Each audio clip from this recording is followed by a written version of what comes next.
자, 구원의 확신의 실체 24번째입니다. 이것도 많이 왔죠?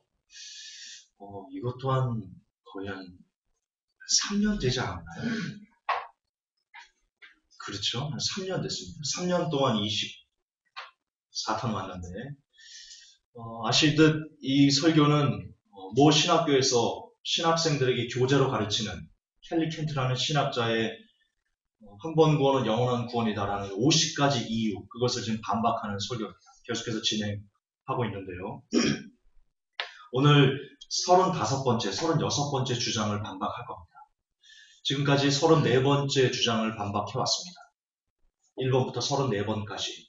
과반을 넘은 겁니다. 그렇죠? 50의 반은 25니까 34번째까지 우리가 반박을 했으니까 이 정도면 한 번 구원, 영원한 구원이 거짓말이다라는 것이 좀 더 확연하게 증명되지 않았나요? 충분히 증명됐습니다. 각각의 설교들을 다 3천, 4천, 5천 이렇게 유튜브로 보셨기 때문에 이 구원의 확신의 실체 설교만 따지면 개당 계산하기 편하게 3천 건만 잡아도 34개입니다. 계산하기 편하게 30건이라고 하면 3, 3은 9, 9만 건, 9만 명 정도가 약 10만 명 정도가 이 구원의 실체 확신을 본 겁니다. 전 세계적으로. 물론 저한테 올라와 있는 유튜브 조회수만 그렇고 원래 유튜브라는 게 다른 사람들이 막 가져갑니다. 그리고 다른 사람들이 가져간 그 조회수는 제가 알 수 없습니다. 그래서 넉넉잡게 이 구원의 확신의 실체라는 것만 하지만 대충 그래도 한 50만 명 이상은 우리가 들었을 것이다 그렇게 생각합니다. 참 많이 들었습니다. 사람들이. 그럼에도 불구하고 여전히 한 번 건 영원한 구원이다라는 것은 절대적이고요. 거기에 대해서 반박하는 자들은 모두 이단시 여기고 있습니다. 제가 이 설교를 언제 처음 할게요? 회복교에서 먼저 하지 않았습니다. 한 번 건 영원한 구원은 아니야. 그건 성경적이지 않잖아. 라는 것을 전에 있던, 제가 예전에 전도사로 있던 그 교회에서 설교를 했었습니다. 그 설교를 하고 제가 잘렸습니다. 그 설교가 나오고요. 청년들이요. 울면서 회개한 게 아니고요. 울면서 쟤는 이상한 사람이야. 저 김종사 쟤는 이상한 사람이야. 울면서. 그리고 거기는 권사님, 집사님, 물론 많지는 않았지만, 개척교회라 많지는 않았지만, 거기는 성도들의 100%가 다, 100%가, 99%가 아니라 100%가 다 저를 향해서 이 미친 XX 전도사라고 손가락질을 했었습니다. 어떤 분은 혀를 끌끌 차면서 아유 김전사 신실했는데 찬양 참 좋았는데 어쩌다 저렇게 변했지? 회복교에 여기 계신 분들보다 진짜 여러분 제가 그동안 이 한 번 본 영원한 구원과 싸워오면서 받았던 능력, 욕설, 비난, 저주, 어쩔 때는 살해 위협까지 여러분이 상상할 수 없는 것들을 견뎌가며 여기까지 왔습니다.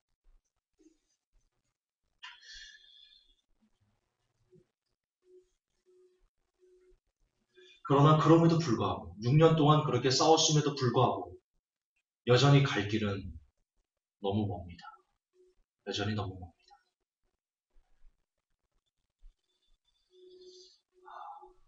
그렇기 때문에 저는 이 50편을 다 끝내고 그러니까 이 신학자의 주장을 다 끝내고 나서도 계속해서 회복교회가 존재하는 한, 제 사명이 존재하는 한 계속해서 저는 한 번 본 영원한 구원과 싸워갈 겁니다. 왜 이 얘기를 드리냐? 얼마 전에 조금 됐습니다. 한 달 전인가요? 미국에서 전화가 와서 그럽니다. 이제 김종사 설교를 안 듣겠다. 왜냐? 자꾸 했던 얘기 또 하고 했던 얘기 또 하고 구원의 확신의 실체 그만하면 되지. 했던 얘기 또 하고 그런다. 지겨워서 안 된다. 그럽니다.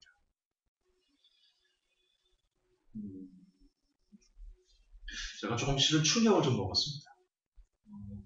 제가 설교 중에 했던 얘기 또 이렇게 반복하는 경우는 거의 없거든요.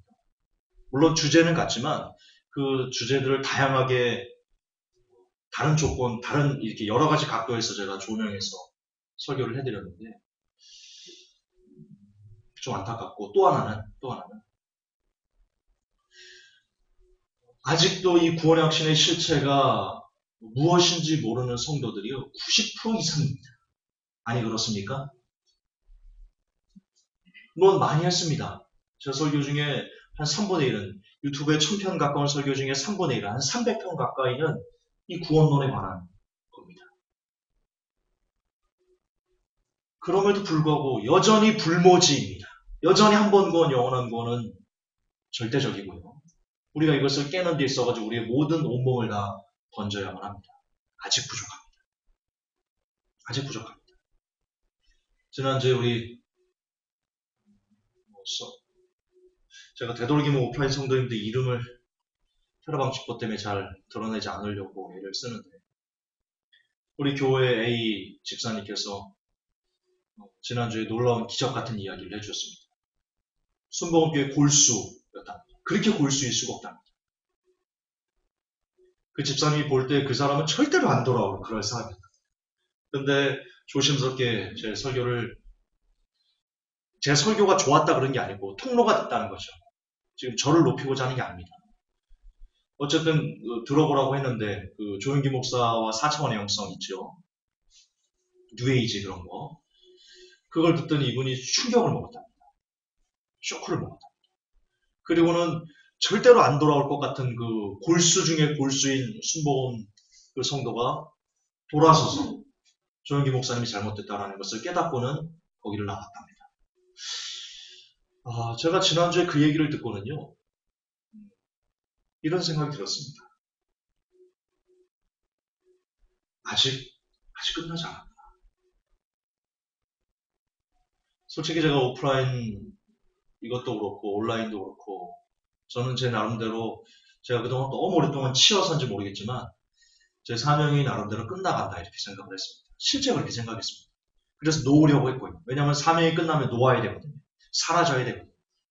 사명이 끝나는데도 여전히 사명을 그 자리에 남으려고 하면 조영기 목사님이 되거든요. 모세가 느보산에서 죽었습니다. 느보산을 바라보고 들어가지 못한 느보산에서 멀리 그 가나안 땅을 바라보고 들어가지는 못하고 죽었습니다. 물론 그 이유는 모세가 하나님 앞 불순종한 부분이 있죠. 하지만 솔직히 그 부분을 보면 인간적인 관점에서 보면 하나님께서 야속할 수 있습니다. 그렇게 많이 충성했잖아요. 거기 보면 모세가 이스라엘 백성들이 막 두드러 맞습니다. 아론하고 같이. 그 와중에 하나님께서 나타나셔가지고 그렇게 백성들에게 속된 말로 지금 물론 모세가 담임 목회자를 비유하면 안 되겠지만 모세가 담임 목회자는 아니지만 그러나 일부분에서 어떻게 우리가 그런 관점으로 본다면 리더잖아요. 모세가. 담임 목회자도 리더잖아요. 그 리더가 성도들에게 두드러 맞는 겁니다. 그렇게 모세가 하나님 앞에 충성을 했는데 반석을 명해서 물을 내라는 것을 이스라엘 백성 때문에 분노해가지고 반석을 쳤죠. 2번. 그 부분 때문에 모세가 들어가지 못했습니다. 어떻게 1년 보면 참 야속하시다. 그 정도 부분은 그냥 어느 정도 봐줄 수 있지 않았을까 이렇게 생각하기도 했었는데요. 하지만 되짚어 봐서 곰곰이 생각하면요. 하나님께서 모세를 너무나 많이 사랑하셨구나. 정말 많이 사랑하셨구나라는 것을 깨달을 수 있습니다. 뭐냐면 모세는 출애굽해온 영웅입니다. 그리고 그들의 목적은 이스라엘 백성들의 목적은 저 가나안 땅이었습니다. 만약 모세가 가나안 땅에 들어갔다면 그 영웅이 가나안 땅에 들어갔다면 이제 목적이 가나안 땅이라는 거대한 목적이 달성되면 그 다음에 이스라엘 백성들은요 모세를 추앙할 겁니다. 그리고 모세 역시 어떤 목적이 없어지고 그 안에서 영웅으로서 그대로 존재한다면요 모세는 자기도 모르게 하나님 위치에서 성도들을 부리는 그런 사람이 되었을 겁니다. 어떻게 보면 하나님께서는 그 모세의 순수함, 오직 하나님만 바라보고 사람들 앞에 높여지지 않으려는 그 마음을 지켜주시기 위해서 모세를 가나안 땅에 들어가지 않고 느보산에서 그냥 죽게 한 것일 수 있습니다. 이처럼 어떤 성도가 혹은 어떤 사명자가 사명이 끝난 다음에도 불구하고 여전히 그 자리를 고수하는 것은 대단히 위험한 것이다. 저는 그렇게 생각했습니다. 그래서 저는 나름대로 테러 방지법도 오고 사이버 테러 방지법도 있고 그리고 여러 가지 오프라인에서 다양한 실수들 제가 참 인격적으로 실수를 많이 했죠. 성도들에게 소리치고 나이들은 저보다 나이가 많은 성도님한테 지나치게 화를 내고 분노를 표출하고 절대로 담임 목회자가 해서는 안 되는 그런 실수들, 인격적인 결합들 많이 보여드렸습니다. 많이 사죄하고 있고요. 많이 마음속으로 내가 왜 그랬을까? 반성도 참 많이 하고 있습니다. 그것 때문에 저는 앞으로 조금 더 나은 사람이 되어질 것이다.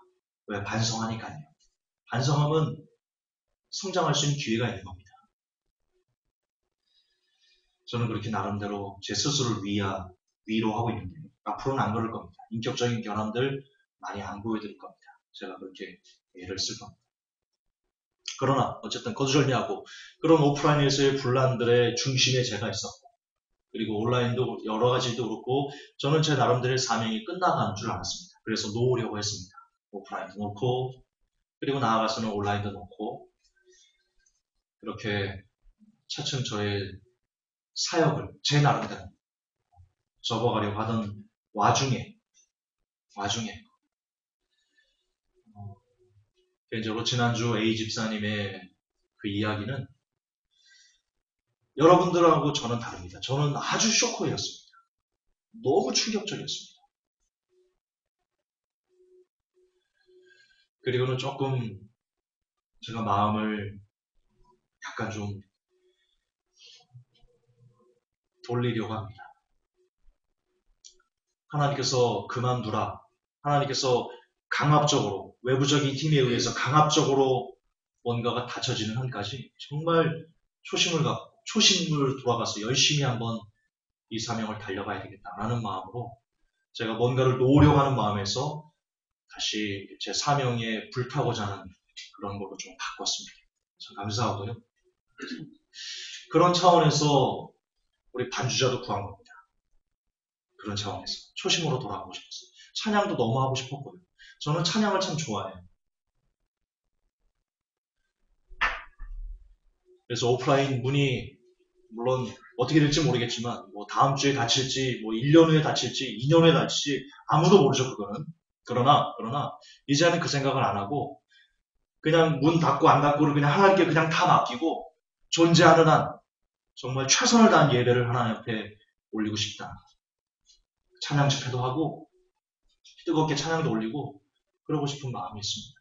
그러다가 누가 임자가 와서 닫게 되면 그때는 하나님께서 이제는 멈추라고 하시는구나 이렇게 생각하면 되고요. 그 부분에 대해서 제가 의도적으로 제 개인적인 개인적인 목적을 갖고 사명을 내려놓아야지 이러지는 않겠다 그런 생각을 했습니다. 아직 깨울 사람이 있습니다. 아직 있습니다. 아직 끝나지 않았어요. 골수 중에 골수였답니다.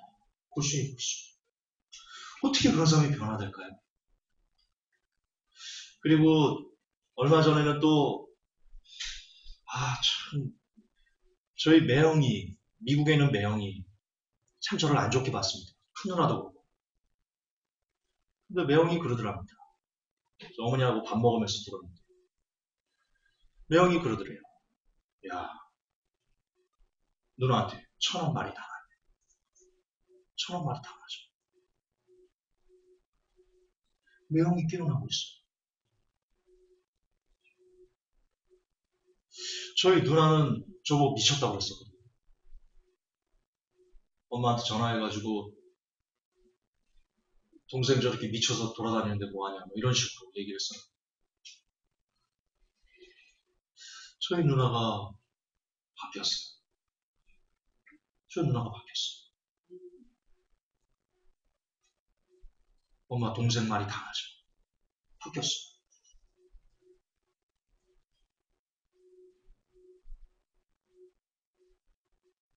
아직 시간이 있는 것 같아요. 제가 제 나름대로 단정적으로 시간을, 물론 시한부는 아니지만, 내 사명이 끝나가는 것 같다. 이렇게 너무 저를 스스로 비하한 그런 안 좋은 점이 있지 않았나.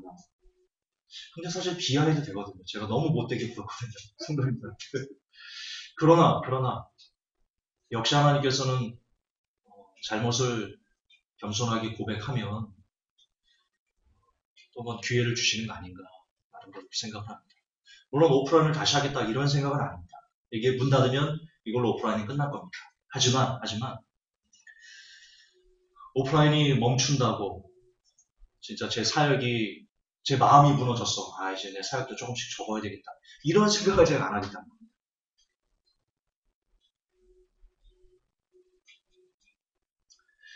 서두가 좀 길었는데요. 그런 차원에서 저는 제가 목을 걸고 하는 정말 최후의 사명은 바로 이 한 번 구원 영원한 칼빈과의 싸움이다 라는 것을 다시 한번 제가 재정립하고 앞으로도 미친 듯이 싸우겠습니다. 미친 듯이 싸우겠습니다. 이걸 꺾으려면 저를 죽여야 될 겁니다. 이 설교를 못하게 하려면 구원의 확신의 실체, 한 번 구원, 영원한 구원 이런 것을 더 이상 못하게 하려면 저를 죽이셔야 될 겁니다. 그런 마음으로 설교하겠습니다. 서두가 너무 길어 죄송합니다. 신학자의 주장 35번째입니다. 한번 봅시다. 이건데요. 골로새서 3장 4절에 보면 우리의 생명이신 그리스도께서 나타나실 때 너희도 그분과 함께 영광 가운데 나타나리라. 자, 이 구절을 갖고 이 신학자가 이렇게 얘기를 합니다. 당신은 그리스도와 함께 영광 가운데 나타나도록 되었다. 해설입니다. 이 골로새 3장 4절에 대한 해설입니다. 오직 전능하신 하나님 곧 당신의 미래를 모두 아심에도 불구하고 당신을 있는 그대로 받아주신 그분께서만이 위의 성경 말씀이 성취되리라는 것을 미리 약속하실 수 있으셨다. 그분께서는 모든 신자들에게 너희도 그분과 함께 영광 가운데 나타나리라고 말씀하셨다. 이 한 구절 갖고 이런 해석이 가능할까요? 그러면서 이렇게 얘기를 합니다. 당신은 그리스도와 함께 영광 가운데 나타나도록 되어 있다.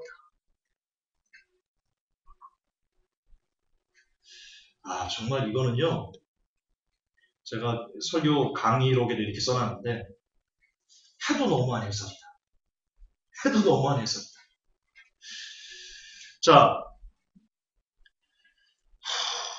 일단 여기에 나오는 이 그리스도와 함께 나타나는 사람들에 대한 내용들이 별로 없는데요. 이렇게 봅시다. 주께서 전병훈 목사와 함께 나타난다면 어떠실 것 같아요? 주님이 이제 함께 여기 보면 우리의 생명이신 그리스도께서 나타나실 때 너희도 그분과 함께 영광으로 나타나리라고 그러잖아요. 여기서 너희는 한번 구원받은 사람들을 얘기하는 거잖아요. 그리스도인이 된 사람들. 어쨌든 전병훈 목사도 그리스도인이었잖아요. 지금은 아니겠지만 그리스도인이었잖아요.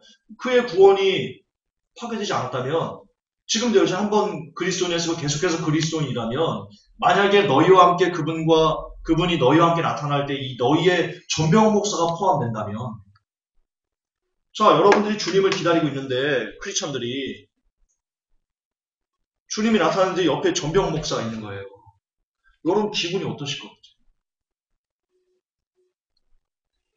아니 어떠실 것 같냐고요? 말이 돼요?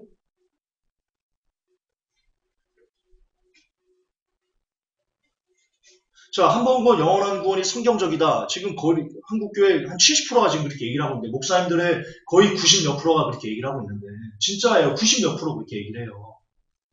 대화해보세요. 열이면 9명은 다 그렇게 얘기를 한다고요. 그러면 전병훈 목사는 어떻게 되는 거예요? 처음부터 그리스도인이 아니었던 거예요? 근데 어떻게 목사가 됐어요? 이게 말이 안 되는 거예요. 그러면 또 하나. 제가 지난주 금요일날 설교했듯이 예배당에 이렇게 선을 그어놨어요. 제가 직접 취재 가서 본 거라고. 예배당에 선을 그어놨는데도 양쪽으로 나눴어요. 여기 이 편은 원로 목사님 파고 이 편은 담임 목사님 파예요. 이 한 예배당 안에서 선을 그어놓고는 서로 막 예배를 드리는 거예요. 주일날 똑같이. 여기서 설교하는 게 다 들리죠, 당연히. 여기서 설교하면 막 여기서 들리고 서로 여기서 아멘하면 막 그러고 있는 거지, 예배당에서 하나에서.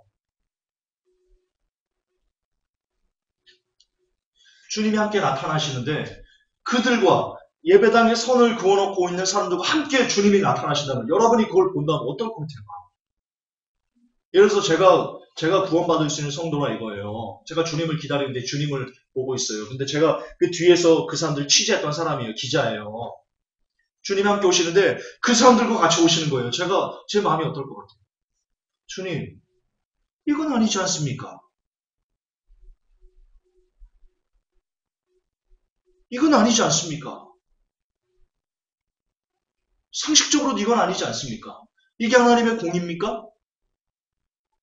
그렇게 따지지 않은 사람이 누가 있을까? 이처럼 정말 이건 해도 너무하는, 여기서 그리스도께서 나타나실 때 너희도, 여기서 이 너희가 누군지에 대한 그 명확한 정의가 되어야만 합니다. 자, 그럼 누구와 함께 오십니까? 이 너희가 누굽니까? 앞 뒤만 봐도 압니다. 골로스 잠깐 볼까요? 앞 뒤만 봐도 됩니다. 멀리 안 가도 됩니다. 골로새서 1장부터 안 봐도요. 그냥 3장의 앞 뒤만 봐도 됩니다. 저 보세요. 3장 2절부터 9절까지. 위의 것을 생각하고 땅의 것을 생각지 말라. 이는 너희가 죽었고 너희 생명이 그리스도와 함께 하나님 안에 감추었습니다. 우리 생명이신 그리스도께서 나타나실 때 그때 너희도 그와 함께 영광 중에 나타나리라. 자, 보세요. 그러므로 땅에 있는 지체를 죽이라. 곧 음란과 부정과 사욕과 악한 정욕과 탐심이니 탐심은 우상 숭배니라. 너희가 누구예요? 땅에 있는 지체를 죽이는 사람들, 음란하지 않은 사람들, 부정하지 않고 사욕을 부리지 않고 악한 정욕을 하지 않고 탐심을 부리지 않는 사람들이 너희입니까? 너희입니다. 그리스도께서는 그들과 그런 성도들과 함께 나타나는 겁니다. 이것들을 인하여 하나님의 진노가 임한대요. 만약 성도라는 사람이 땅 있는 지체를 죽이지 않고 음란하면서 부정하면서 사욕하면서 악한 정욕과 탐심으로 가득하다면 하나님의 진노가 그 사람들 위에 내리는 겁니다.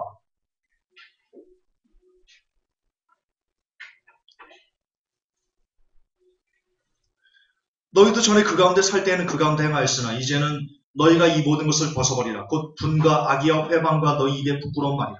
너희가 서로 거짓말을 말라 옛사람과 그 행위를 벗어버리라. 다시 강조합니다. 정말 해도 너무한 해설이고요. 골로새서 앞 뒤만 봐도 그리스도께서 함께 나타나는 너희가 누군지에 대한 조건은요. 너무나 명확합니다. 회복글 성도 여러분, 이 설교를 하고 있는 저도 마찬가지입니다. 김관우 전사.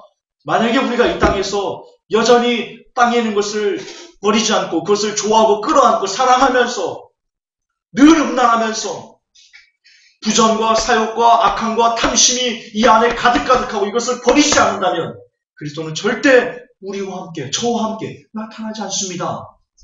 그런 사람들은요, 하나님의 진노를 기다리는 저주받은 백성일 뿐입니다. 주님은 절대로 전병훈 목사와 함께 나타나지 않습니다. 예배당에 선을 긋고 서로 티격태격 싸우는 그런 사람들과 함께 나타나지 않습니다.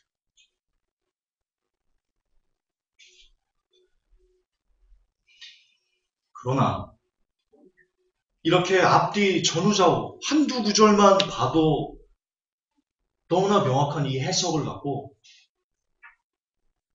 지금 이 시간에도 신학교는 신학생들에게 이걸 들이대면서 한 번 본 영원한 구원이다 라고 얘기합니다.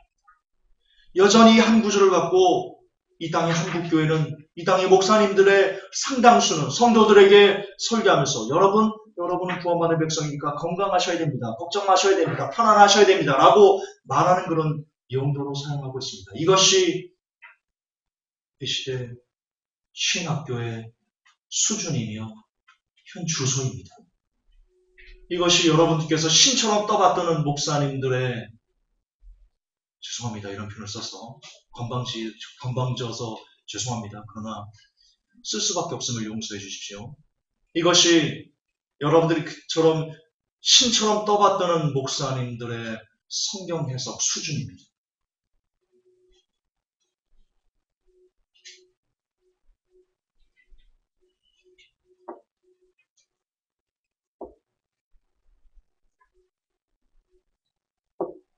이것이 한국교회의 수준입니다.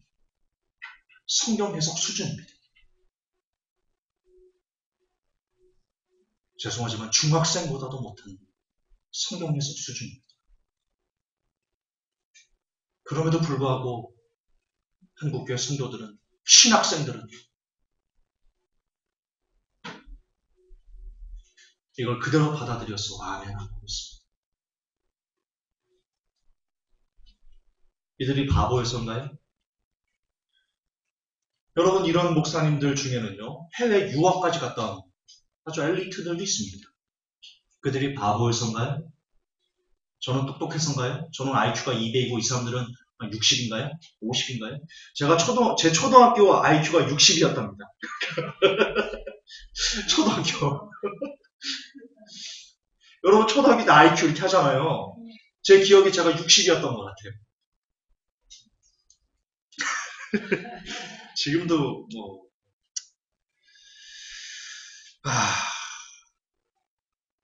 이들이 바보여서가 아닙니다. 어리석어서가 아닙니다. 덜 배워서가 아닙니다. 뭐 때문이냐? 바로 교리에 갇히는 일이 됩니다. 인간이 만든 전통과 유전에 갇히면 사람이 이렇게 바보가 됩니다. 앞뒤 구절만 봐도 너무나 아닌데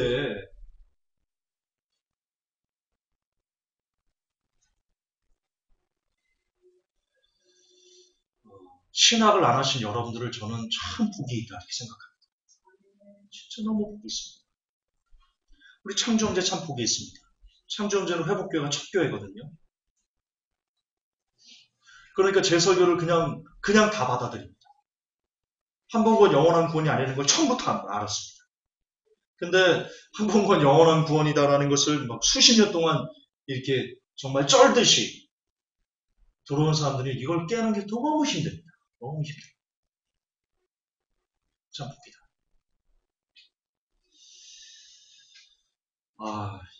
여기서 더 말하면요, 진짜 이거는 말할 가치가 없습니다. 35번째. 그래서 바로 제가 신학자의 주장 36번째로 넘어가겠습니다. 필요 없죠? 이거 더 이상 35번째 얘기 안 해도 되죠? 자, 6번째입니다. 똑같은 구절인데요. 그 밑에 그 안에 구절입니다. 이는 너희가 죽었고 너희 생명이 그리스도와 함께 하나님 안에 감추어져 있습니다. 자, 골로새 3장 3절을 갖고 이렇게 해석을 해놨습니다. 하나님의 평가에 의하면 당신의 천연적 생명은 죽었다. 이제 당신에게는 유일한 생명은 하나님께서 주신 영원한 생명이다. 그리고 그 생명은 사탄이 찾아낼 수 없는 방법으로 숨겨져 있다. 이런 걸 뭐라고 하는지 아십니까? 꿈보다 해몽이다. 꿈보다 해몽이다. 딱 붙잡이. 이 한 구절에 이런 해설은 말이 안 되는 거거든요. 처분이가 없는 해설이죠. 그러면서 얘기합니다. 당신은 주 예수 그리스도 안에 감추어져 있다. 자, 여기서 다른 걸 볼 필요가 없습니다. 그냥 다른 걸 생각 안 해도 됩니다. 핵심 키가 있습니다. 이는 너희가 죽고 너희 생명이 그리스도와 함께, 이 부분만 보면 됩니다. 우리의 생명이 그리스도와 함께 하나님 안에 감춰져 있다. 이게 핵심 포인트입니다. 자, 그리스도와 함께 있는 사람, 예수님께서 너는 나와 함께 있을 거야 라고 하는 사람들의 패턴을, 용례를 보시면 이 구절을 갖고 이렇게 해석하는 신학자의 성경 해석이 얼마나 엉터리인지 아주 사탄적이다라는 것을 알 수 있습니다. 자, 그리스도께서는 어떤 사람들과 함께 하십니까? 분명히 여기에 그리스도와 함께 하나님의 안에 감춰져 있거든요. 그리스도와 함께 우리가 그 성도들이 자, 다시 강조합니다. 그리스도는 우리 예수님은 어떤 사람들과 함께 하십니까? 요한복음 14장 21절입니다.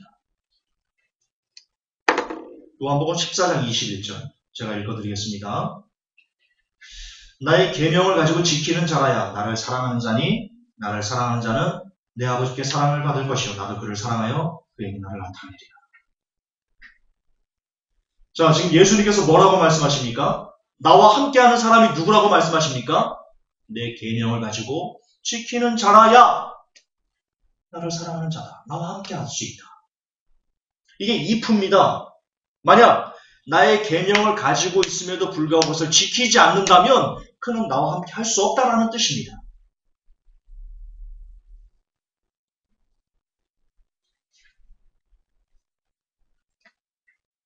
물론 그리스도의 계명에는 여러 가지 것들이 있습니다. 율법은 아닙니다. 아시죠?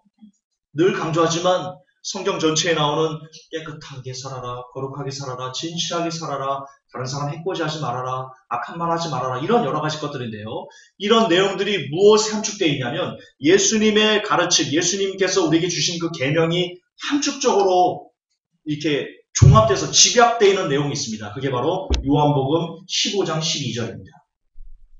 예수님의 계명, 내 계명을 그거 지키는 자라야 나를 사랑한 자, 나와 함께 할 수 있다라고 하셨는데 그 계명이 집대성된 내용이 요한복음 15장 12절 제가 읽어드릴게요. 내 계명은 곧 내가 너희를 사랑한 것 같이 너희도 서로 사랑하라는 이것입니다.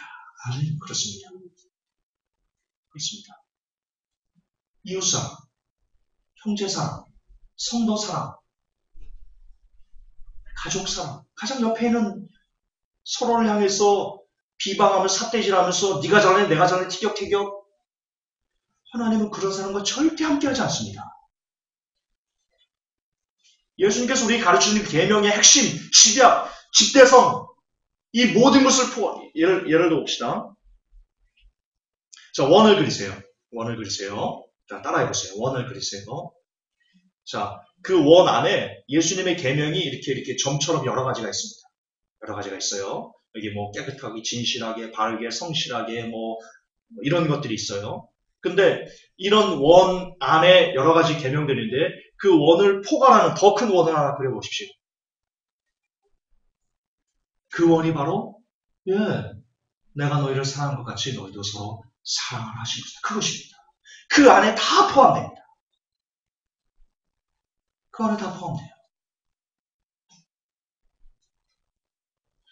여러분 전병훈 목사가 왜 예수님의 계명을 어긴 사람입니까?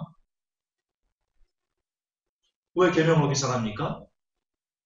그 수많은 성도들을 성취했기 때문입니까? 아닙니다. 궁극적으로 서로 사랑하라는 그 계명을 어겼기 때문입니다.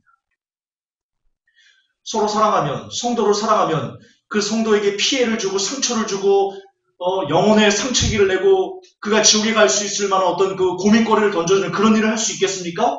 아닙니다. 전병훈 목사에게는 사랑이 없는 겁니다. 예수님의 계명을 파괴한 겁니다.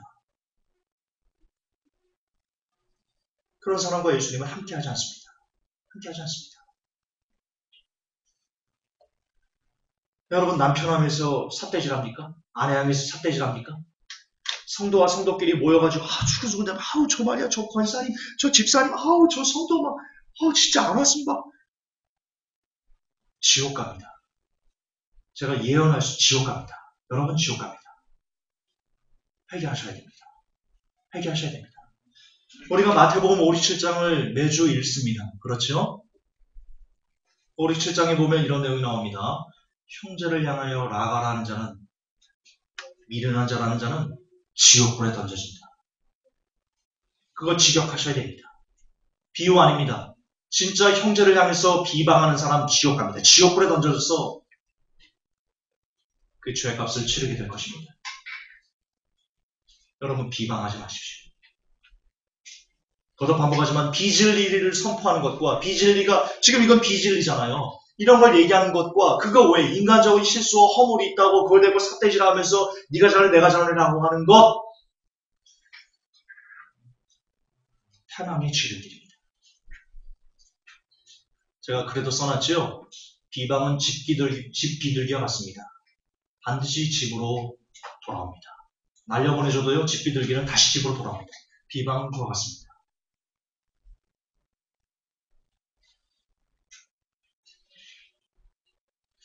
어떤 사람이 크리스찬인가 아닌가 알 수 있는 아주 중요한 척도가 하나 있습니다. 왜 우리가 신앙생활 하다 보면 어떤 권사님, 장로님, 집사님 이런 분들 보면 매우 신실해 보이시는 분들이 있습니다. 그렇죠? 기도도 많이 하신다고 그러고 성경도 많이 본다고 그러고 얘기하면 성경 말씀도 줄줄줄 나오는 그런 분들이 있습니다. 우리는 그런 분들을 무비판적으로 참 진짜 성도다 이렇게 생각할 줄 모르겠는데요. 그러나 그걸로 알 수는 없습니다. 저걸로 알아야 됩니다. 그분의 말 중에 상대방을 헐뜯는 것이 얼마나 많은가. 그분의 말 중에 상대방의 성도님들이나 다른 사람들을 칭찬하는 말이 얼마나 자주 나오는가. 만약 전자라면 그분이 그렇게 신실하다는 분이 입만 열면 다른 사람 비방하고 쟤는 저기 안 좋고 뭐가 안 좋고 이렇게 얘기한다면 그 사람은 가짜입니다. 가짜입니다. 그러나 반면 비루해 보이고 성경 지식도 짧아 보이고 기도도 그렇게 많이 하는 것 같이 보이지 않고 한다 할지라도 그분이 여는 말들이 다 다른 사람을 높여주고 나는 저보다 못하지. 난 지비보다 못해. 대단하네. 이렇게 늘 다른 사람을 높여주고 자기를 낮추는 사람이라면 그는 진짜일 가능성이 아주 높습니다. 판단은 그걸로 하셔야 됩니다. 외모로 하지 마시고요. 그분의 중심으로 그리고 중심은 반드시 말로 표출되게 되어 있습니다. 반드시 그렇게 되어 있습니다. 사랑하셔야 됩니다. 천국 가려면 사랑하셔야 됩니다. 기도하셔야 됩니다. 사랑할 수 있게 해주옵소서. 내 남편을 사랑할 수 있게 해주옵소서. 내 아내를 사랑할 수 있게 해주옵소서. 내 성도들을 사랑할 수 있게 하옵소서. 심지어 나를 아프게 하는 저들까지도 끌어안을 수 있게 해주옵소서라고 기도하셔야 됩니다. 예수님께서 말씀하십니다. 야, 죄인들도 우수히 받고자 빌려준다. 돈놀이 한다, 죄인들도. 야, 죄인들도 자기를 사랑하는 자는 사랑한다. 그게 무슨 하나님 나라의 의가 되겠어. 진짜 하나님의 나라에서 해같이 빛날 수 있는 사람들은 나를 핍박하고 저주하는 사람들을 끌어안고 사랑하는 사람이지. 예수님 그렇게 말씀하십니다. 크리스천은 그런 사람이 되어야 됩니다. 물론 김준사 그럼 너는 그래? 아니에요. 늘 그러잖아요. 저도 그렇게 살고 싶어서 설교하는 겁니다.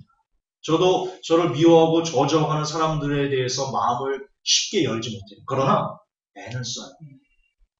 이해하려고 애는 해요. 적어도 우리에게 그런 것이 있어야 된다는 거죠. 그리고 나아가 정말 우리를 저주하는 사람들을 끌어안고 그래 내가 잘못했어 라고 할 수 있는 사람이 되어야 됩니다. 그가 진짜 거듭난 크리스천입니다. 그런 사람만 아마 천국 갈 수 있을 겁니다. 그런 사람.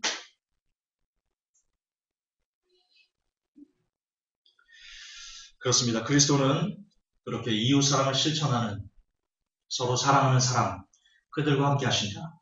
자, 두 번째 그리스도가 어떤 이들과 함께 하십니까? 예수님께서 내 형제여 모친이여 자매다라고 하신 내용이 나오거든요. 마태복음 12장에 나오는데요. 12장 46절부터 50절까지입니다. 예수께서 우리에게 말씀하실 때 그 모친과 동생들이 예수께 말하려고 밖에 섰더니 한 사람이 예수께 여쭤오되 보소서 당신의 모친과 동생들이 당신께 말하려고 밖에 섰나이다 하니 말하던 사람에게 대답하여 가라사대 누가 내 모친이며 내 동생들이냐 하시고 손을 내밀어 제자들을 가리켜 가라사대 나의 모친과 나의 동생들을 보라. 누구든지 하늘에 계신 내 아버지 뜻대로 하는 자가 내 형제요 자매요 모친이라 하시더라. 아멘. 예수님께서 함께 하시는, 예수님께서 내 형제다, 내 자매다, 내 모친이다 라고 하시는 사람들은 누굽니까? 제가 지난주에 수요일날 설교했었죠. 사도행전 강의하면서 들으셨죠? 예수님의 말씀을 듣는 사람입니까? 아닙니다. 예수님의 말씀을 듣고 그 아버지 뜻대로 하는 자, 능동적으로 지금 현재 그런 산과 열매들을 맺어가면서 살아가는 사람들, 예수님은 그런 사람들과 함께 하십니다. 듣는 거는 중요하지만 중요하지 않습니다. 여러분 성경 보는 거 중요합니다. 그러나 중요하지 않습니다. 정관합인가요? 제가 뉴월도든가요? 성경 보는 거 중요합니다. 그러나 중요하지 않습니다. 여러분이 그 보는 성경들이 머리에서만 머물고 가슴으로 내려오거나 손과 발로 나타나지 않는다면 그 지식은 죽은 겁니다. 반드시 여러분이 읽은 성경이 여러분의 삶으로 표출되도록 나타내도록 애쓰셔야 됩니다. 그래야지 여러분들은 예수님의 형제, 자매, 모친이 될 수 있습니다. 따라서 여러분들은 기도하셔야 됩니다. 여러분 성경만 읽으시면 안 됩니다. 그러면 머리만 엄청 커져가지고요. 머릿속으로 다 재단해버립니다. 그러나 여러분이 읽은 성경, 이걸 끌어안고 하나님 이 말씀, 내 말씀 되게 해주세요. 하나님, 예를 들어 요셉을 읽었다 이겁니다. 요셉이 보디발 장군의 아내의 그 유혹을 이겨내는 그것을 읽었다면 우리 청년분들 중에 그걸 끌어안고 떼굴떼굴 구르면서 하나님, 요셉이 보디발 장군 아내의 유혹을 이긴 것처럼 하나님 제발 나도 포르노를 이길 수 있는 힘을 주세요 라면서 떼굴떼굴 굴러가면서 이 말씀 내게 성취해 주세요. 내게 요셉과 같은 실행의 믿음 주세요 라면서 구를 때, 떼굴떼굴 구를 때 그때 여러분이 읽은 요셉에 대한 말씀이 여러분의 심장으로 내려오고 여러분의 손과 발로 삶으로 연결돼서 나타나는 겁니다. 기도가 없이는 절대로 말씀이 삶으로 변화되지 않습니다. 말씀이, 왜냐하면 여러분이 거기까지 얘기합시다. 반드시 말씀을 삶으로 변화시켜 놓으십시오. 그리하셔야 됩니다. 그것이 예수님이 함께하는 사람들의 저거입니다. 마지막 세 번째, 주님은 이런 자들과 함께하지 않습니다. 지금 예수님께 함께하는 사람, 함께하지 않는 사람의 조건들이 명확하게 성경에 나오는데요. 계시록 21장 27절에 이렇게 기록되어 있습니다. 무엇이든지 속된 것이나 가증한 일 또는 거짓말하는 자는 결코 그리로 들어오지 못하되 오직 어린 양의 생명책이 기록된 자들 뿐이라.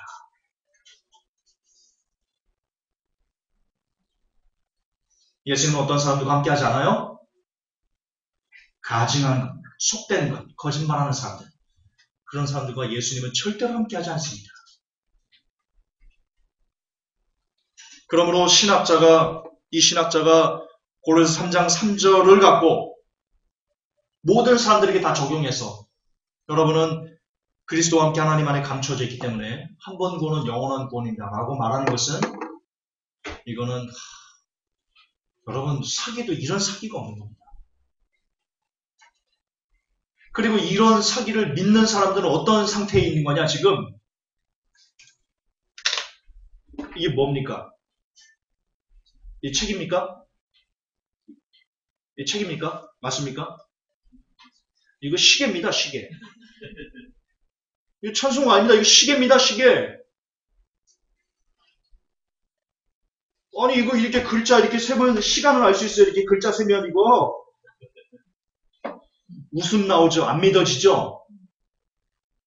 근데 이 성경책을, 이 찬송가를 시계라고 사기치는 것보다 고린도서 3장 3절을 갖고 구원의 확신은 성경적이다 라고 말하는 사기가 훨씬 더 허접한 겁니다. 아십니까?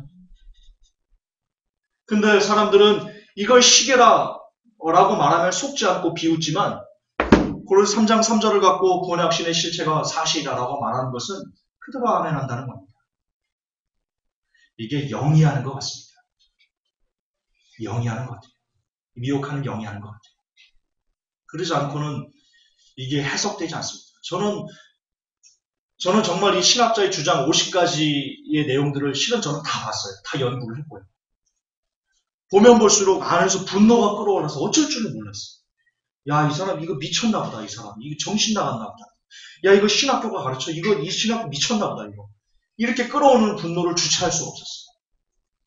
그래서 설교를 시작한 겁니다. 너무나 어처구니가 없었어요.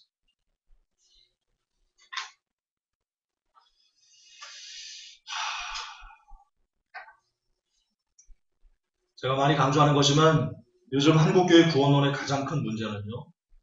비유를 들면 이런 겁니다. 여러분 서울대를 앞둔 학생에게요. 선생님과 부모님들이 이렇게 말합니다. 자, 창정제가 서울대를 갑니다. 이제 앞두고 있어요. 근데 창정제 부모님과 그 주위에 있는 선생님들이 그럽니다.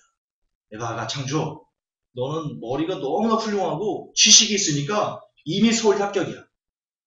이미 합격이야. 공부 안 해도 돼. 무조건 믿기만 하면 돼. 너는. 공부 안 해도 돼. 그러면 청정재님은 서울대 합격할 수 있을까요? 공부 안 하고 서울대 합격할 수 있을까요? 그럴 수 있나요?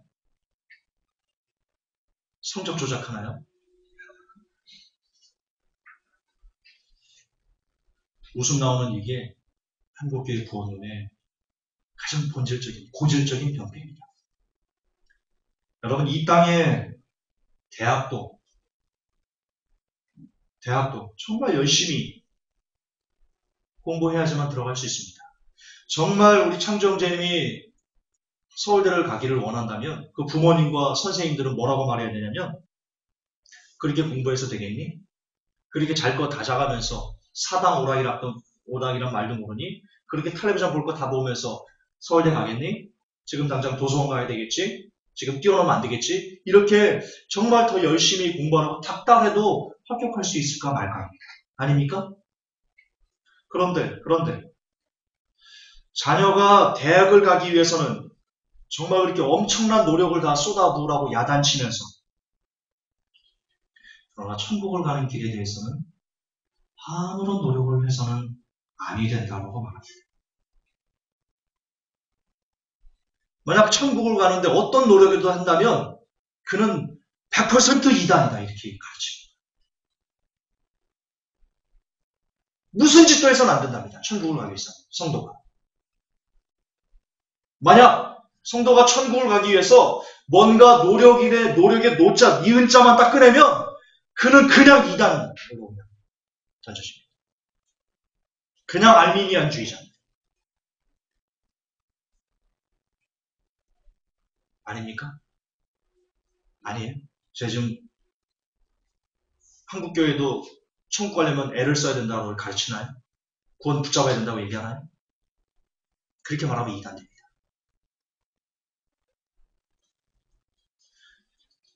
솔직히 대학 다 사라지는 거기 때문에 하찮은 겁니다. 그런 하찮은 대학조차도 가기 위해서 막 이 부모님들은 자신의 가진 돈을 다 쏟아 투자하고 선생님들 막 야단치고 닥달하고 들들 볶습니다. 막 프라이팬에 야채 넣고 막 볶듯이 막 애를 막 달달 막 볶아버립니다. 하찮은 대학조차 그렇게 가라고 달달 볶으면서 천국 간다는데 아무런 노력을 하지 말라고 합니다.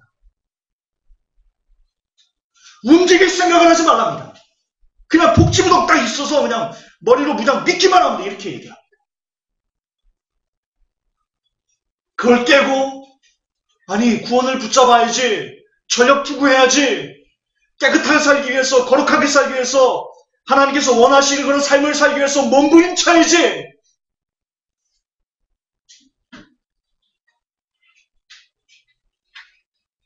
뭐라고 말하면 이단시하는 우리 한국교회. 그렇게 설교하는 목사입니다.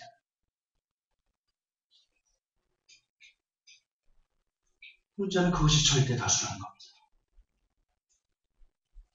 문제는 그것이 절대 다수라는 겁니다. 옳습니까? 하찮은 대학조차 그저 그렇게 열심히 하라고 하면서 하늘나라는 그냥 무인승차하려고 합니까? 그게 과연 하나님의 공입니까? 그게 과연 올바른 가르침입니까? 근데 우리는 이 시대 수많은 목사님들이 그렇게 설교하고 있습니다. 이 시대 수많은 크리스찬들이 그것을 그대로 아멘하고, 오히려 누가 구원을 위해서 몸부림쳐야지, 예수님께서 함께 하시는 사람들의 조건은 이거잖아 라고 말하면 누구나 할 것이 싸잡아서 손가락질하면서 미쳤다라고 말하고 신천지에 빠졌다고 말하고.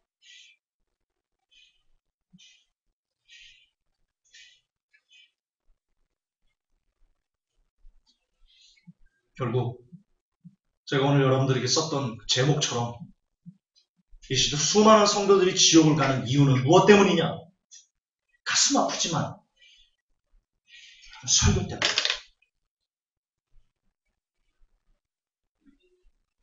그동안 수십 년 동안 전국 5만 교회, 전국 7만 교회 나내는 그 교회에서 매주 예배를 드릴 때 수십 년 동안 목사님들의 절대 다수가 성도들에게 이런 골로새 3장 3절 이 한 구절 딱 떼가지고는 한 번 구원 영원한 구원입니다. 절대로 여러분 구원을 잃어버리지 않습니다. 안전하십시오. 평안하십시오. 라고 외쳤던 그 쓰레기 같은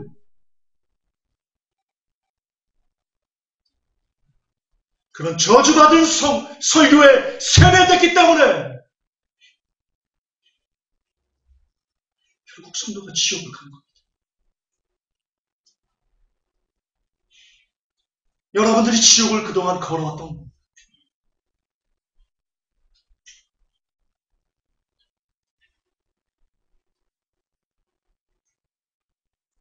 그리고 지금 이 시간에 전국 7만 교회에서는 어떤 목사님이 이런 한두 구절을 띄워서 성도들에게 구원의 확신을 집어넣고 무슨 짓을 지어도 당신들은 구원받는다라고 사기치고 있을런지 모른다는데 아픔이 있습니다.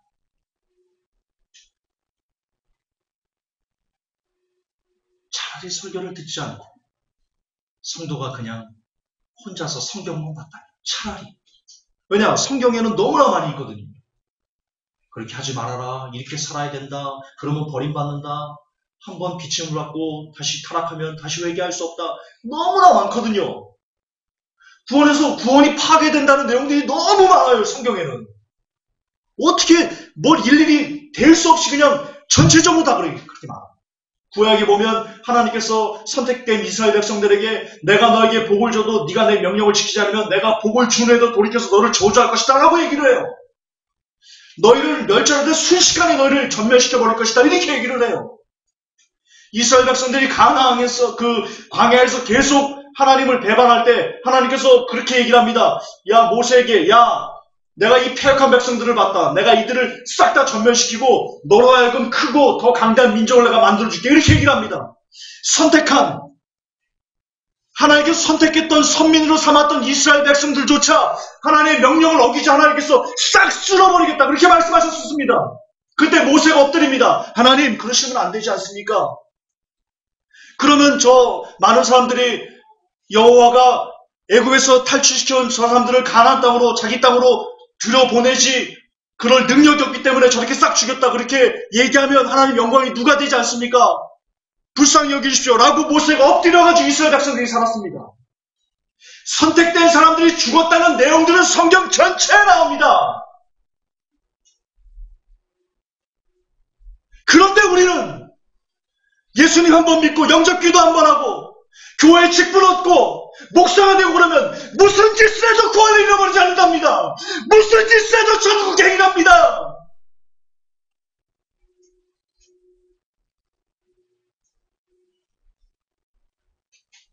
이런 저주받을 설교가 세상 천지에 어디 있습니까? 이런 성도들을 어떻게든 지옥에 던져놓는 지옥의 불구덩이에 던져놓는 설교가 어찌 이 시대 설교일 수 있습니까?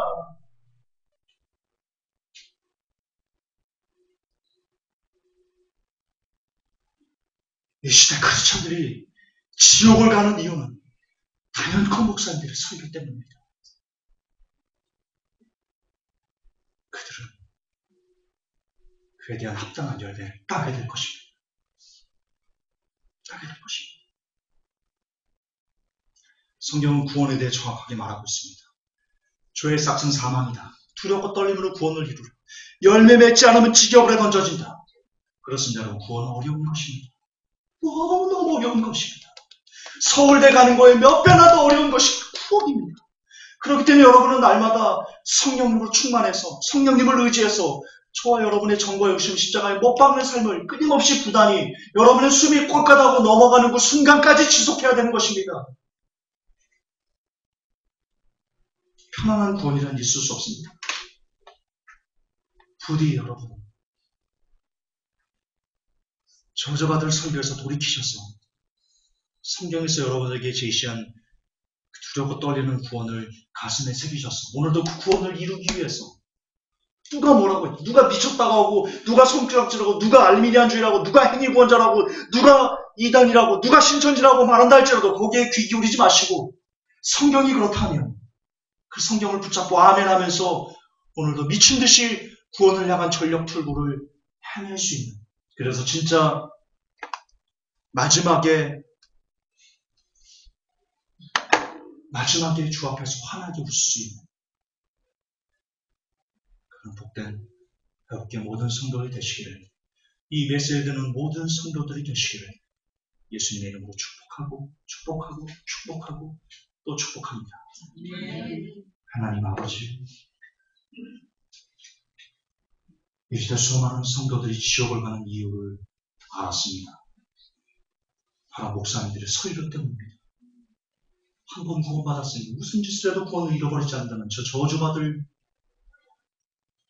메시지, 사탄의 메시지, 그것 때문에 오늘도 어떤 성도가 지옥에 갔을지 참으로 안타깝게 그지없습니다. 하나님 부디 이 설교를 들어 써주셔서 한 명이라도 그 사악한 사탄의 구원론에서 돌이켜서 오늘도 구원을 위해서 그가 가진 바 모든 힘을 다 쏟아내 전력 투구할 줄 아는 그런 복 있는 성도로 변화시켜 주시옵소서. 예수님의 이름으로 기도하옵나이다. 아멘. 주님 감사합니다.